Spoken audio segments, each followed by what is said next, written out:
अनेक ज्येष्ठ अनेक दिग्गज अशा लोकांनी सभापतीचं पद हे त्या ठिकाणी भूषवलेलं आहे।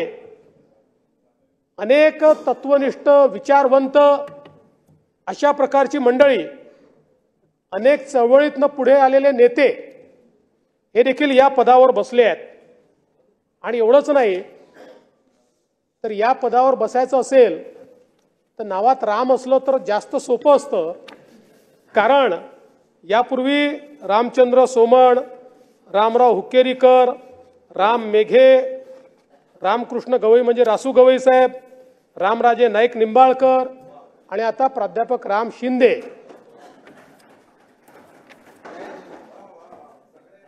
सगळे राम आहेत।